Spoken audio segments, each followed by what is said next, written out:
A teoria do universo elétrico sugere que o universo é um organismo elétrico vasto, onde a eletricidade é o motor por trás de uma lista longa de espetáculos naturais e astrofísicos.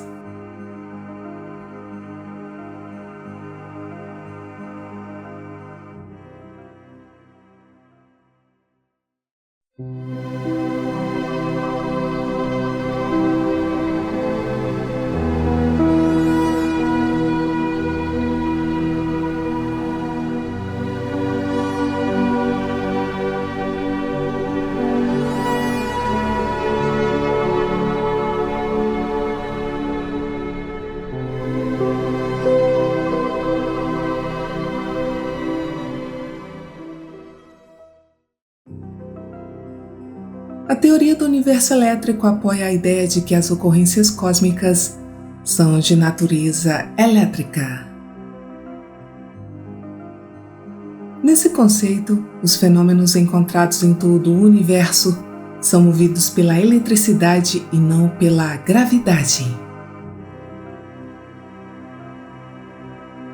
A partir dos relatos de descobertas dos astrônomos, aprendemos desde a virada dos séculos 19 e 20 que as estrelas que observamos à noite são corpos celestes semelhantes ao nosso Sol.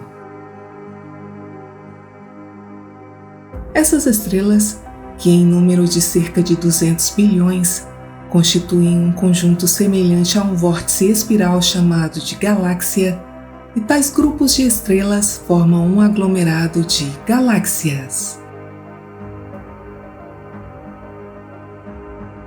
O mapa espacial do universo foi publicado no início do século XXI, demonstrando que as galáxias que fazem parte das estruturas espaciais fibrosas observadas parecem estar ligadas entre si por forças invisíveis, e os astrofísicos então postularam que essas forças são as forças da gravidade.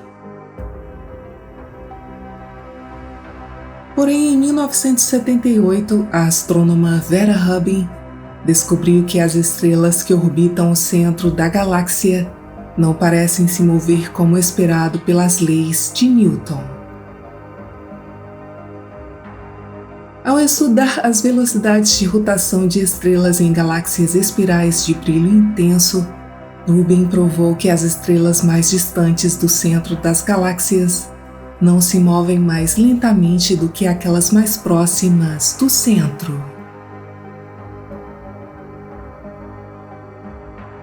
Os astrofísicos argumentam que a matéria escura, um tipo de matéria cósmica dotada de massa invisível e que não interage com a matéria que conhecemos, pode fortalecer a força gravitacional fraca de quantidade insuficiente de matéria barion que conhecemos, e sendo usada como um aglutinante, cimenta as estrelas da galáxia para que todas possam se mover com movimentos angulares de velocidades semelhantes.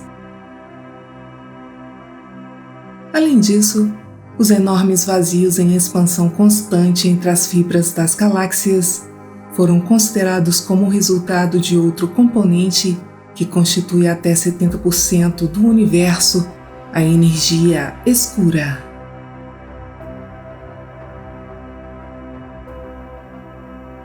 A gravidade é considerada pelos físicos como a força mais fraca que conhecemos na natureza, e ela é vista na teoria do universo elétrico como apenas a manifestação de uma força muito mais poderosa, conhecida como eletromagnetismo. As forças eletromagnéticas, sendo 39 ordens de potência mais fortes que a gravidade, poderiam ser a força motriz que molda a estrutura grande do universo observável.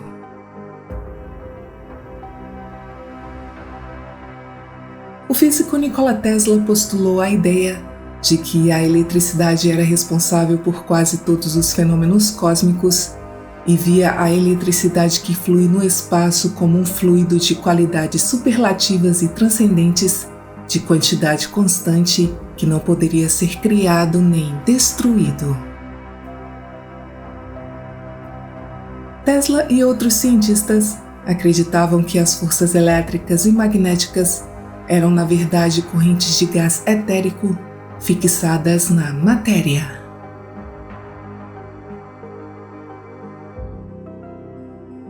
Os espaços intergalácticos enormes não são vazios, como podem parecer à primeira vista. Eles estão cheios de campos quânticos de alta energia de várias viscosidades, campos eletromagnéticos, raios cósmicos e gases rarefeitos e ionizados, bem como nuvens de poeira cósmica carregada eletricamente. Este ambiente de alta energia dos espaços cósmicos está sujeito a flutuações constantes como resultado das quais não apenas a matéria baryon foi formada, mas a estrutura esponjosa em grande escala do universo pôde ser moldada. Se o campo eletromagnético não estivesse presente em toda a área visível do universo, nós não seríamos capazes de ver nenhuma luz vinda das galáxias distantes, porque não haveria meio para ser excitado. Os raios de luz, os fótons, ou ondas de rádio, chegam até nós superando essas distâncias extremamente grandes, e esses fótons são vibrações do campo eletromagnético já existente, e isso significa que todo o espaço visível no universo pode ser de natureza elétrica.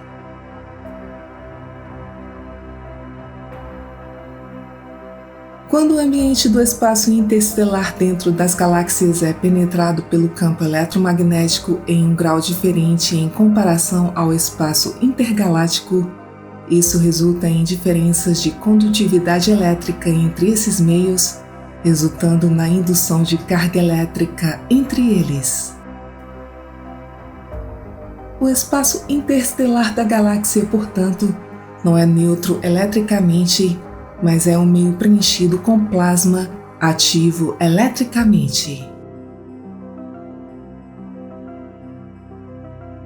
O físico Anthony Peratt mostrou em laboratório que as forças elétricas podem organizar galáxias espirais porque se formam em cordas e porque rodam sem recorrer a um buraco negro massivo no centro da galáxia.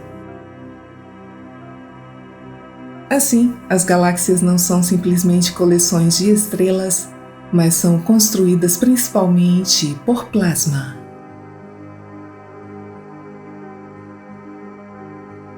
O plasma tem sido chamado de quarto estado da matéria depois dos sólidos, líquidos e gases, e é formado se algum dos elétrons carregados negativamente são separados dos seus átomos hospedeiros, deixando os átomos com carga positiva. Esses íons positivos ficam então livres para se moverem separadamente sob a influência de um campo magnético. O plasma é geralmente uma entidade desconhecida na Terra, e chamas, fogo, luzes de neon, soldagem a arco elétrico e relâmpagos são exemplos de plasma. Uma das propriedades mais importantes de um plasma é que ele pode conduzir corrente elétrica, e isso é feito formando filamentos de corrente que seguem as linhas do campo magnético, e esses padrões filamentares são onipresentes no cosmos. Por causa dessa corrente elétrica em movimento no espaço, um campo magnético é produzido.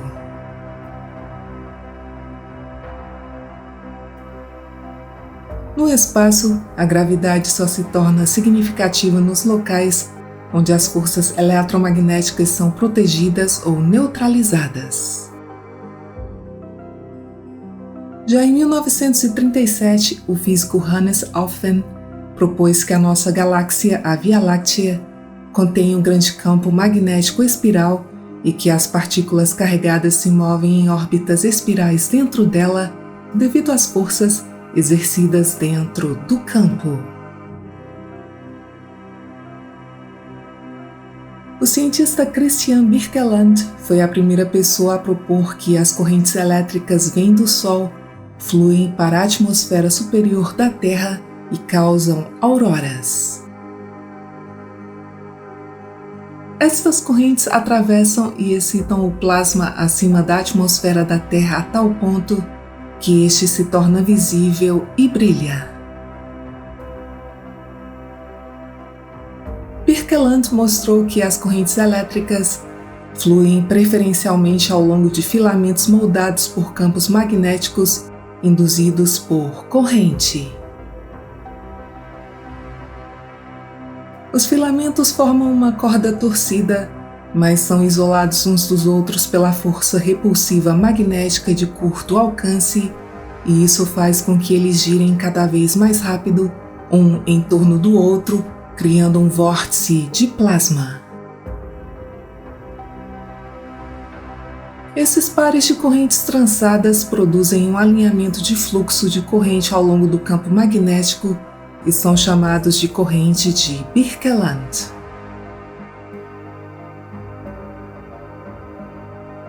O comportamento do plasma pode ser ampliado para qualquer ordem de grandeza e pode ser visto, por exemplo, na galáxia ativa M87 no aglomerado de Virgem, com a sua corrente elétrica de 5.000 anos-luz de comprimento ao longo de um filamento de plasma, o seu jato, exibindo instabilidades ocasionais de torção como nós brilhantes. A gravidade cai inversamente ao quadrado da distância, enquanto a eletricidade diminui apenas linearmente com a distância entre as forças. Portanto, as correntes de Birkeland são muito mais eficazes do que a gravidade na organização de gases e poeira muito finos em estrelas e galáxias. Um campo magnético forte foi registrado no ambiente turbulento da Grande Nuvem de Magalhães por astrônomos com o radiotelescópio Parkes na Austrália, e curiosamente foi notado que as conexões magnéticas com filamentos invisíveis conectam ambas as nuvens de Magalhães e também indicam extensões de conexões semelhantes com a nossa galáxia.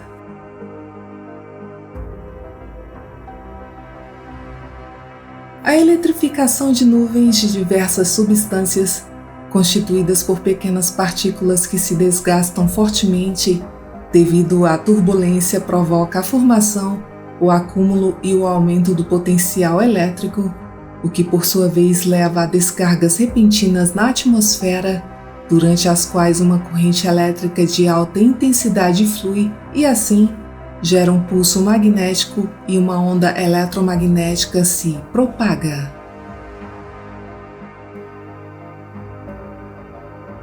A formação de raios pode ocorrer não apenas na atmosfera, mas também em nuvens de cinzas vulcânicas durante erupções, poeiras de nuvens de tempestades de areia, incêndios florestais, tornados e até mesmo durante o inverno frio, quando os raios são gerados em nuvens sopradas pelo vento, compostas de grãos de gelo.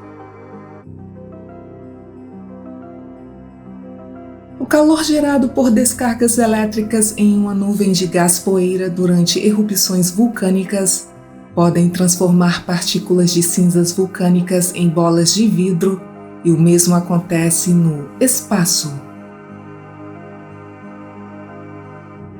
Não existe atmosfera no espaço cósmico, mas um vácuo profundo e, portanto, os raios não podem surgir em tal ambiente. No entanto, em alguns locais únicos do espaço, nuvens de gás e poeira altamente rarefeitas concentram-se para formar um ambiente semelhante a uma atmosfera. Esses locais incluem regiões dos discos protoplanetários, que são anéis relativamente finos que formam uma nuvem densa de gases e poeira interestelar primária, remanescentes da antiga poeira interestelar e nebulosa de gás em torno de estrelas emergentes. Este ambiente é altamente turbulento e a poeira mineral, sob a influência de tais descargas, derrete, e semelhante às esferas de vidros vulcânicas, pode gerar as sementes dos corpos mais primitivos nos sistemas planetários emergentes.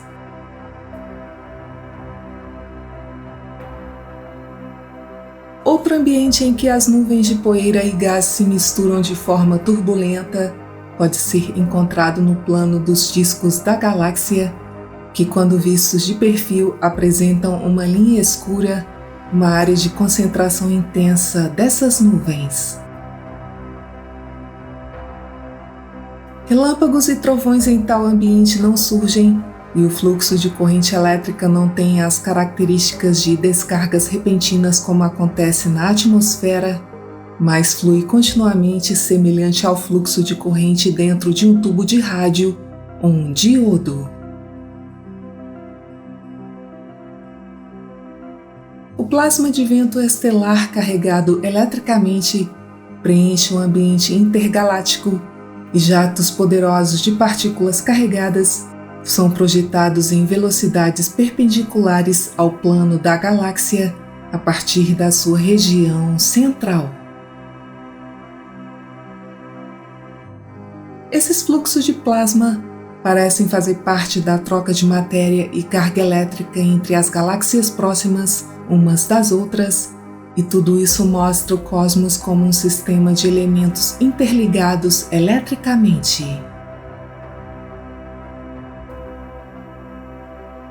O modelo do universo elétrico assume que o próton, o nêutron e o elétron são compostos de partículas carregadas menores, orbitando umas às outras em órbitas ressonantes e estáveis, e sendo carregadas, as subpartículas interagem através da força eletroestática. A força eletroestática deve atuar a uma velocidade quase infinita em nossa escala para que o elétron seja estável, ou seja, as subpartículas que formam um elétron devem viajar a uma velocidade muito superior à velocidade da luz, cerca de 2,5 milhões de anos-luz por segundo, ou daqui até o outro lado da galáxia de Andrômeda num segundo. A velocidade da luz em termos galácticos é extremamente lenta, exigindo cerca de 150 mil anos para atravessar a nossa galáxia. No entanto, o astrônomo Helton Arp mostrou que os desvios para o vermelho de galáxias inteiras são quantizados, o que requer alguma forma de comunicação quase instantânea em toda a galáxia no nível subatômico.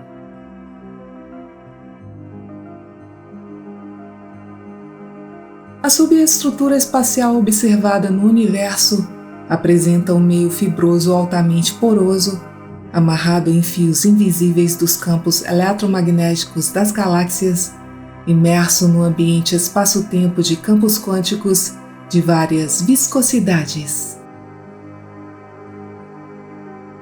Todo o ambiente da teia cósmica ao longo do qual a corrente elétrica flui através das fibras constrói um mecanismo gigantesco ativo eletricamente de natureza e destino desconhecidos, dentro do qual constituímos apenas um fragmento extremamente minúsculo. A matéria está sempre em movimento, sempre mudando de acordo com as suas próprias leis específicas. Ela não pode ser formada do nada, mas está sempre em transformação e evoluindo, e é mais sensato tratar o universo como infinito, em constante evolução, sem começo e nem fim.